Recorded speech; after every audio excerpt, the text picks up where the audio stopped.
Indian history का काला सच जानते हैं आप क्या है? कास्ट डिस्क्रिमिनेशन, यानी कि एक हायर कास्ट का एक लोअर कास्ट के साथ भेदभाव करना, जिसमें छुआछूत जैसी बड़ी प्रॉब्लम भी आती थी। इन्हीं प्रॉब्लम को सॉल्व करने के लिए इंडियन कॉन्स्टिट्यूशन में एक रास्ता बनाया गया। उस रास्ते का नाम था रिजर्वेशन। लेकिन आज़ादी के 75 साल बाद भी ना सिर्फ ये रास्ता बना है बल्कि फैला भी है। अब देखिए, रिजर्वेशन की शुरुआत की गई थी बस 2 कैटेगरीज से, लेकिन फिर आया मंडल कमीशन। उसका काम था इंडिया की बची हुई बैकवर्ड क्लासेस को ढूंढना और इनमें ऐड करना। उनकी वजह से एक और नई कैटेगरी का जन्म हुआ जिसका नाम था ओबीसी। एक और नई कैटेगरी की खबर देश में आग की तरह फैली, जिसके लिए लोगों ने देश भर में प्रोटेस्ट किया। कुछ ने तो खुद की जान भी ले ली और कुछ ने देश को काफ़ी नुकसान भी पहुंचाया। फाइनली बात पहुंची कोर्ट तक। कोर्ट ने ओबीसी कैटेगरी को अलाउ तो कर दिया, पर कास्ट रिजर्वेशन पे कैप लगा दी 50% की। लेकिन ये रिजर्वेशन 50% पे भी कहाँ रुकने वाला था, क्योंकि अब इंडिया में आ चुकी थी एक और नई कैटेगरी जिसका नाम था इकोनॉमिक वीकर सेक्शन। देखिए, गरीबों पे सदियों से चला आ रहा डिस्क्रिमिनेशन ज़रूर एक सच है, लेकिन ये भी उतना ही सच है कि रिजर्वेशन का आंकड़ा अब 60% को पार कर चुका है, यानी कि मेरिट के पास अब से 40% बचे हैं। तो इसका मतलब हम यह समझे कि रिजर्वेशन इंडिया के भविष्य को ख़त्म कर रहा है, या फिर रिजर्वेशन आज भी उतना ही ज़रूरी है जितना आज़ादी के 75 साल पहले था। इन्हीं सवालों के जवाब हम ढूंढेंगे इस वीडियो में। तो चलिए शुरू करते हैं। मैं हूं रजनीश और स्वागत है आपका सोशल मुंडा में। आखिर रिजर्वेशन वर्ड का मतलब क्या होता है? ऑक्सफोर्ड डिक्शनरी में जब हम लोग देखते हैं तो हमें पता चलता है कि रिजर्वेशन वर्ड का मतलब किसी चीज़ को किसी स्पेशल रीजंस के लिए बचा के रखना।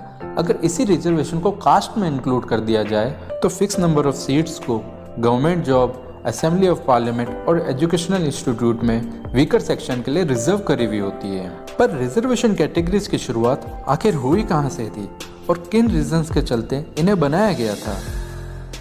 पहले के समय में लोगों को और उनके काम को उनके कास्ट के अकॉर्डिंग डिवाइड किया जाता था।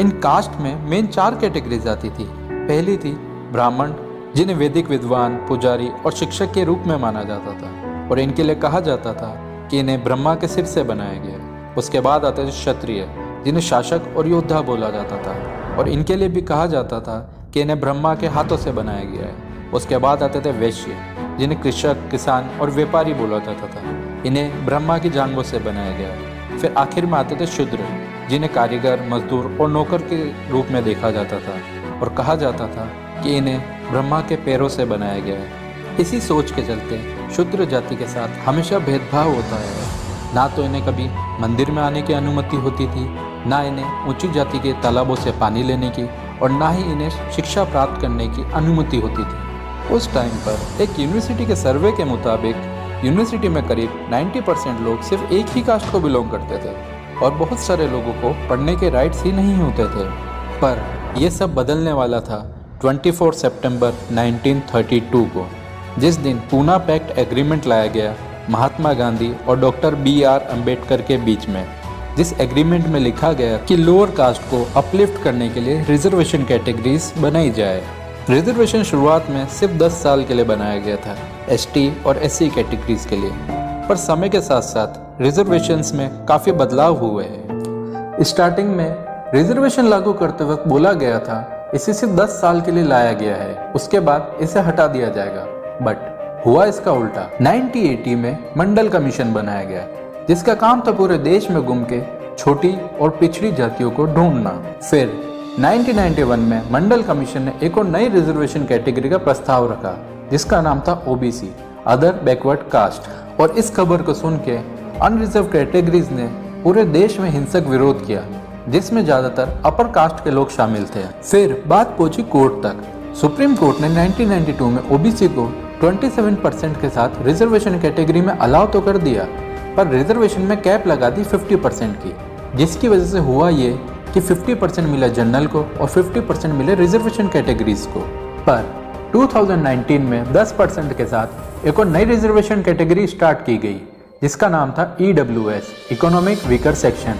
इस कैटेगरी में वो गरीब लोग आते थे जो जनरल से बिलोंग करते हैं। इस खबर का लोगों को पता चलने के बाद देश में फिर से प्रोटेस्ट किया गया, पर इस बार लोगों को ये कह के शांत करा दिया गया, ये जो रिजर्वेशन मिला है ये जनरल कैटेगरी को बिलोंग करता है, और ऐसे करके रिजर्वेशन का आंकड़ा 60% को पार कर चुका है। इसके चलते रिजर्वेशन का पार्टीशन कुछ इस तरीके से है।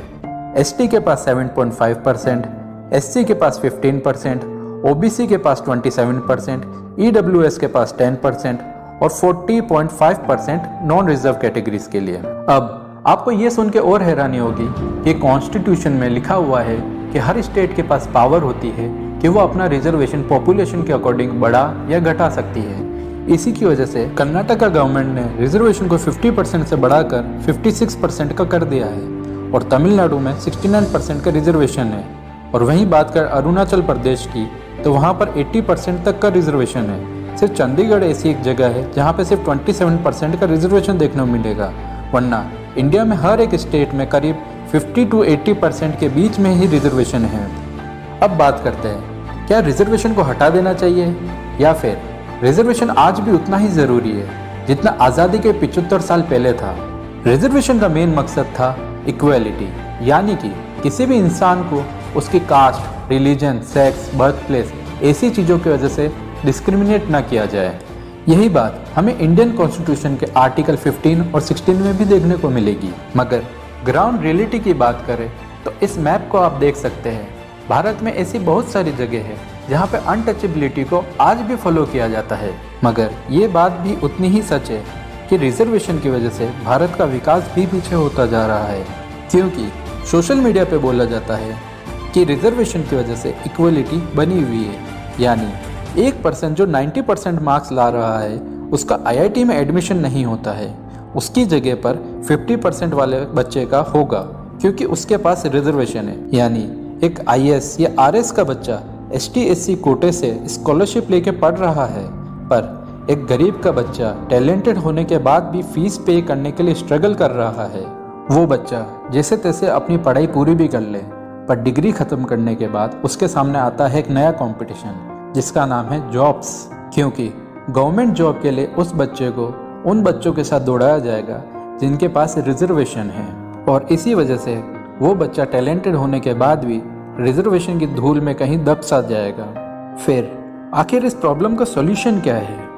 देखिए, सोशल मीडिया पे आते ही सब लोग रिजर्वेशन हटाने की बात करते हैं, बट ग्राउंड रियलिटी इससे एकदम डिफरेंट है। ये सच आप भी जानते हैं और मैं भी। इंडिया में कास्ट डिस्क्रिमिनेशन इतनी आसानी से खत्म होने वाला नहीं है और इसी वजह से रिजर्वेशन इंडिया में करीब अगले 20 से 100 सालों तक कहीं नहीं जाने वाला, या फिर शायद रिजर्वेशन कभी ख़त्म ही ना हो।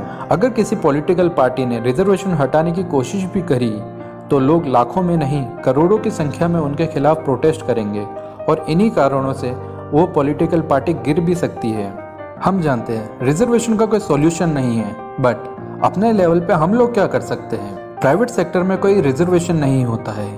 अगर कोई इंसान जॉब के लिए कनाडा या फिर यूएस जा रहा है तो वहाँ पर जाकर भी वो प्राइवेट जॉब ही करने वाला है, वहाँ उसको कोई गवर्नमेंट जॉब नहीं मिलने वाली। लोगों को ये समझना होगा कि गवर्नमेंट जॉब ओवररेटेड है और आने वाले टाइम में गवर्नमेंट जॉब और भी ज़्यादा कम होने वाली है। आजकल गवर्नमेंट ने प्रोजेक्टों को प्राइवेटाइजेशन करना शुरू कर दिया है। अब प्राइवेटाइजेशन कितना सही है, इसके क्या एडवांटेजेस है और क्या डिसएडवांटेजेस है, वो एक कम्प्लीटली डिफरेंट टॉपिक है। पर यह बात ध्यान देने वाली है कि आज की डेट में प्राइवेट सेक्टर वाला गवर्नमेंट जॉब वाले से ज़्यादा पैसे कमा रहा है। बट माना प्राइवेट सेक्टर में रिजर्वेशन नहीं है, पर गवर्नमेंट को ये आइडिया लेके आना चाहिए कि क्यों ना रिजर्वेशन गरीब लोगों को दे दिया जाए, ना कि कास्ट के बेसिस पे। तो इस बात पे सब लोग एग्री करेंगे कि हाँ, ये ठीक है कि गरीब लोगों को रिजर्वेशन मिलना चाहिए। बट शॉर्ट टर्म के लिए ये आइडिया सही हो सकता है, बट लॉन्ग टर्म के लिए ये आइडिया भी कास्ट बेस्ड रिजर्वेशन की तरह ही है, एक स्कैम बन के रह जाएगा। सुनने में जितना इजी लगता है कि उठा के रिजर्वेशन गरीबों को दे दो, पर रियलिटी में इसे अप्लाई करना उतना इजी नहीं है। इतनी बड़ी पॉपुलेशन के साथ करप्शन भी आएगा। जिस डिपार्टमेंट की जॉब होगी कि आपको डिसाइड करना है कि किसको रिजर्वेशन मिलना चाहिए, सबसे पहले वो अपने रिलेटिव्स को रिजर्वेशन देगा या फिर सिंपली उनको बेच देगा। और जिस पर्सन का काम होगा कि उसको वेरीफाई करना, वो भी उस करप्शन का पार्ट होगा। और ये मैं अपने ओपिनियन नहीं शेयर कर रहा, सेम चीज़ प्रेजेंट टाइम में हो रही है। मेरे हिसाब से गवर्नमेंट को रिजर्वेशन हटा देना चाहिए और लोगों को कास्ट डिस्क्रिमिनेशन करना।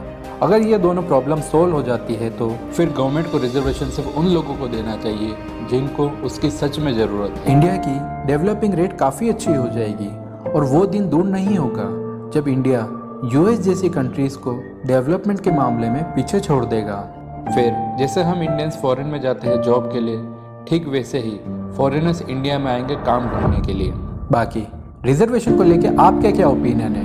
क्या इसमें कुछ चेंजेस करने चाहिए या फिर जैसा चल रहा है उसे वैसे ही चलने देना चाहिए?